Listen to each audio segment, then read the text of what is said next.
ഈ വാർഷിക ദിനത്തിൽ Pattom saint Mary's cathedral Sunday school കുഞ്ഞുങ്ങൾ നമുക്കായി അണിയിച്ചെടുക്കുന്നു ഹൈവേ ടു ഹെവൻ.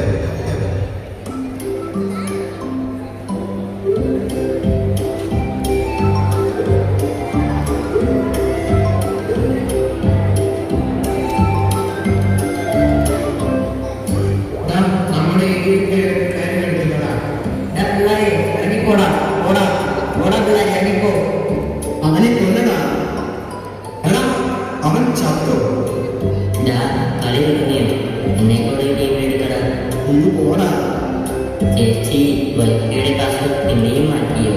മാറ്റി. ചേച്ചി പിന്നെ ഒന്ന് പറഞ്ഞു ചേച്ചി, ഇന്നെങ്കിലും ഒരു ഡിന്നർ അടിക്കേണ്ടത്. Chicken dinner. ചേച്ചി ആ പാസ്വേഡ് ഒന്നും കൂടെ പറഞ്ഞു ചേച്ചി. ചേച്ചി പ്ലീസ്. എനിക്ക് ഓൺലൈൻ ക്ലാസ്സിൽ നോട്ട്സ് എഴുതാനൊക്കെ ഉണ്ട്. എനിക്ക് ഫോൺ കിട്ടിയാൽ കളിക്കാനൊക്കെ നേരമുള്ളൂ. എനിക്ക് ഡേറ്റ തരും. ഒന്ന് പറഞ്ഞു കൊടുക്ക് ചേച്ചി, അവൻ നമ്മുടെ ഫ്രണ്ട് അല്ലേ?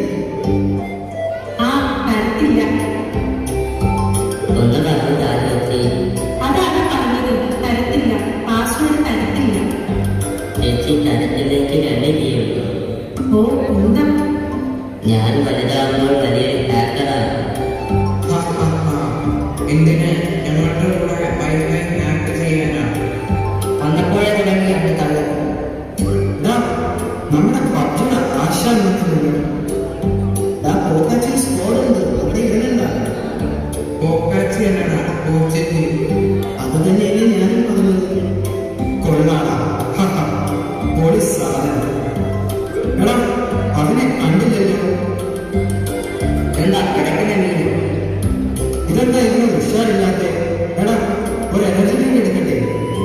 എടാ ഞാൻ നോക്കാട്ടുണ്ട്, എന്നെ വന്നത് ഡൈവ് ചെയ്യും. തീർന്നടാ. ഓ ചത്ത്. ആരാ പറഞ്ഞ കയറി പോകാൻ? നീ എന്നെ പറഞ്ഞത് കയറി പോകാൻ. എന്നാ നീ പറഞ്ഞു. എടാ നമുക്ക് വിശുദ്ധരായാലും പോയ വഴിക്ക് തലയിച്ച് വല്ലതും വീണോ? ഷോപ്പ് എടുക്കണമെന്ന് പറഞ്ഞിങ്ങനെ പോയവന്. എനിക്കൊന്നും പറ്റിയില്ല. ഞാൻ കാര്യമായിട്ട് തന്നെ ചോദിക്കുന്നു. നമുക്ക് വിശുദ്ധരാകാൻ പറ്റുമോ? എടാ ഇവൻ എന്തൊക്കെ ഈ പറയുന്നേ? നമുക്ക് പറ്റണ പണിയാണ്. ഇൻസ്റ്റാഗ്രാമും ഫേസ്ബുക്കും ഉപയോഗിക്കുന്ന നമുക്ക് എങ്ങനെ വിശ്വനാക്കാൻ കഴിയും? ഒന്നും മിണ്ടാതിരിക്കട്ട. ഇവൻ നമ്മുടെ മച്ചാനല്ലേ, ഇവരെ നമുക്കൊന്ന് വഴിമാറ്റിയല്ല. പോലീസ് ട്രാക്ക് മാറ്റി.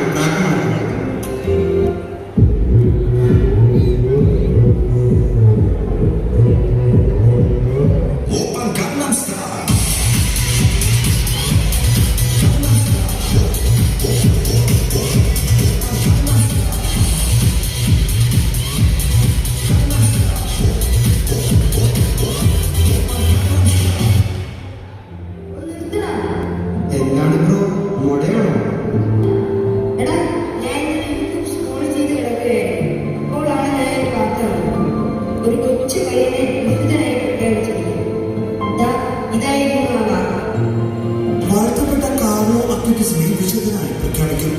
15-ാം വയസ്സിൽ മരിക്കുകയും 2020 അസീസിയിൽ വാഴ്ത്തപ്പെട്ടവനായി പ്രഖ്യാപിച്ച ഇറ്റാലിയൻ കൗമാരക്കാരനായ വാഴ്ത്തപ്പെട്ട കാർലോ അക്വിറ്റസിന്റെ മധ്യസ്ഥതയ്ക്ക് കാരണമായ അത്ഭുതത്തിന് അംഗീകാരം നൽകി ഫ്രാൻസിസ് മാർപ്പാപ്പ. ദിവ്യകാരുണ്യത്തോട് അഗാധമായ ഭക്തി ഉണ്ടായിരുന്ന കാർലോ അക്വിറ്റസ് 2006 ഒക്ടോബർ 12-നാണ് രക്താർബുദം ബാധിച്ച് മരിച്ചത്. വിശുദ്ധ ഫ്രാൻസിസ് അസീസിയോടുള്ള സ്നേഹത്താൽ മരണശേഷം അദ്ദേഹത്തിന്റെ ആഗ്രഹപ്രകാരം അസീസിയിലാണ് സംസ്കരിക്കപ്പെട്ടത്. 2018 ധന്യനായും 2020 ഒക്ടോബർ 10-ന് വാഴ്ത്തപ്പെട്ടവനായും പ്രഖ്യാപിച്ചു. 2006 മരിച്ചതിനാൽ തന്നെ കത്തോലിക്ക സഭയിലെ ആധുനിക കാലഘട്ടത്തിലെ ആദ്യ വിശുദ്ധനായി കാർലോ അക്വിറ്റസ് മാറും. യുവജനങ്ങളുടെയും കമ്പ്യൂട്ടർ പ്രോഗ്രാമേഴ്സിന്റെ മധ്യസ്ഥനാണ് വാഴ്ത്തപ്പെട്ട കാർലോ അക്വിറ്റസ്. ഇങ്ങനെയും ഒരാളോ? അതെടാ, 21-ാം നൂറ്റാണ്ടിൽ ജീവിച്ച് വിശുദ്ധിയുടെ പാഠങ്ങൾ ചവിട്ടിയ ദിവ്യാനന്ദത്തിന്റെ പ്രണേതാവ് സൈമൺ അപ്പസ്തോലൻ.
സൈക്കിൾ ഇഷ്ടമായിരുന്നു. സൈക്ലിംഗ് മാത്രമല്ല, ഫുട്ബോളും ഇഷ്ടമായിരുന്നു. മാത്രമല്ല എല്ലാവരെയും സഹായിക്കാനുള്ള മനസ്സുമുണ്ടായിരുന്നു. അവനൊരു ദിവ്യകാരന്റെ ഭക്തനായിരുന്നു. എന്നും പള്ളിയിൽ പോകും, മണിക്കൂറുകളോളം പ്രാർത്ഥിക്കും. ഒരു സാധാരണ കാര്യം പോലും പ്രാർത്ഥനയോടെ തുടങ്ങി അസാധാരണമാക്കുന്ന ബാലനായിരുന്നു അവൻ. He was addicted to Jesus. അപ്പം പണി പഠിപ്പിച്ചു. അങ്ങനെയൊന്നും അല്ലടാ. ഒരു മൂളിപ്പാട്ട് പാടാൻ മടിക്കാത്ത, ചുമ്മാ ഡാൻസ് ചെയ്യാൻ ഇഷ്ടപ്പെടുന്ന, വളർത്തുമൃഗങ്ങളെയൊക്കെ സ്നേഹിക്കുന്ന, പ്രകൃതിയെ സ്നേഹിക്കുന്ന കൊച്ചു കാർലോ ഏറെക്കുറെ ഇപ്പോഴത്തെ ന്യൂജൻ പിള്ളേരെ പോലെ തന്നെയാണ്. കമ്പ്യൂട്ടർ അവന് വലിയ ഇഷ്ടമായിരുന്നു. നിങ്ങൾ ആരുടെ കാര്യമാണ് പറയുന്നത്? കമ്പ്യൂട്ടർ വിഷയത്തിന്റെ കാര്യമാണ്. അതെ അതെ, നിങ്ങൾക്കും അറിയാം. അറിയാം. കാർലോക്കട്ടെ കമ്പ്യൂട്ടറും ഇന്റർനെറ്റും ഈശോയെ കൂടുതൽ അറിയാനുള്ള മാർഗങ്ങളായി മാറ്റിയ ഒരു കുട്ടിയായിരുന്നു അവൻ. വെടിവെച്ച് വീഴുന്ന ഗെയിമുകൾ കളിക്കുകയും ഇൻസ്റ്റയും ഫേസ്ബുക്കും ഫോട്ടോയും എടുത്ത് ലൈക്ക് ഇടുകയും ചെയ്യുന്ന ഈ മോഡേൺ യുഗത്തിൽ ഇങ്ങനൊരു പയ്യനോ?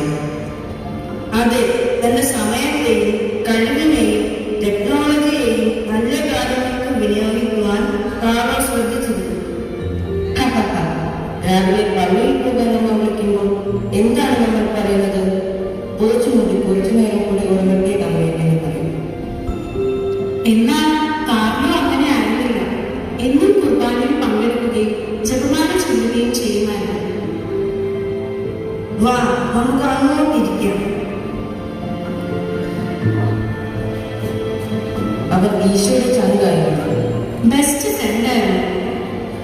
അൾത്താരെ ഉയരുന്ന ഓരോ ഗോതമ്പപ്പ കഷ്ണത്തിലും ദിവ്യകാരന്റെ നാദമുണ്ടെന്ന് അവനറിയാമായിരുന്നു. ദിവ്യകാരൻ സ്വർഗത്തിലേക്കുള്ള ഹൈവേ ആണെന്ന് അവൻ കരുതിയിരുന്നു. ആടാ, ഹൈവേ പേര് കാർലിയെ കുറിച്ചുള്ള ഒരു പുസ്തകം ഞാൻ എവിടെയോ കണ്ടിരുന്നു. ആ, നമ്മുടെ ബുക്ക് സെന്ററിൽ ഉണ്ടാകാം. അപ്പോൾ കാർലിയോട് ഒരു തെറ്റും ചെയ്തിട്ടില്ലേ? കുഞ്ഞു വികൃതികൾ ചെയ്തു പോയാൽ അനുവദിച്ച് കുമ്പസാരിക്കാൻ കാർലോ ഒട്ടും മടി കാണിച്ചിരുന്നു. എനിക്കൊരു ഡൗട്ട്. ഈ ഗെയിം ഒന്നും കളിക്കാതെ കാർലോ കമ്പ്യൂട്ടറിൽ എന്ത് ചെയ്യുകയായിരുന്നു? അതാണ് രസം. 11 വയസ്സായപ്പോൾ തന്നെ ലോകത്തിൽ നടന്നിട്ടുള്ള സഭ അംഗീകരിച്ച ദിവ്യകാരന്റെ അത്ഭുതങ്ങളെ പറ്റി വിവരങ്ങൾ ശേഖരിക്കാൻ തുടങ്ങി. അത് ഉൾക്കൊള്ളുന്ന ഒരു വെബ്സൈറ്റ് തന്നെ തുടങ്ങി. 2.5 വർഷം കൊണ്ട് ദിവ്യകാരന്റെ അത്ഭുതങ്ങളെ കുറിച്ചുള്ള ഒരു വെർച്വൽ ലൈബ്രറി തയ്യാറാക്കി. ഇതാണ് കൊച്ചു കാർലോ ലോകത്തിന് തന്ന ഏറ്റവും വലിയ സംഭാവന. അപ്പോൾ കാർലോ അക്വിറ്റസ് നമുക്ക് എല്ലാവർക്കും ഒരു മാതൃകയാണ്. അതെ, 21ാം നൂറ്റാണ്ടിൽ നമ്മുടെ ഇടയിൽ നിന്നൊരു വിശുദ്ധൻ. അല്ലടാ, നമ്മളെല്ലാവരും വിശുദ്ധരാണ്. അതെ, കൂളിംഗ് ഗ്ലാസ് വെക്കുന്നു, ജീൻസും ടീഷർട്ടും ഇടുന്നു, ഇൻസ്റ്റയും ഫേസ്ബുക്കും നല്ല കാര്യങ്ങൾക്ക് ഉപയോഗിക്കുന്ന ഒരു മോഡേൺ വിശുദ്ധൻ. നമ്മൾ അങ്ങനെ ആകെ പറ്റും. നമ്മുടെ പൂർവികർ നമുക്ക് തെളിയിച്ചു തന്ന വിശ്വാസത്തിന്റെ ദീപശിഖ തലമുറകളിലേക്ക് കൈമാറുന്ന വിശ്വാസത്തിന്റെ കാവലാളായി നമുക്ക് ഓരോരുത്തർക്കും മുന്നേറാം.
കൂടി പാട്ടുപാടി നൃത്തമാടി സാക്ഷ്യമേകി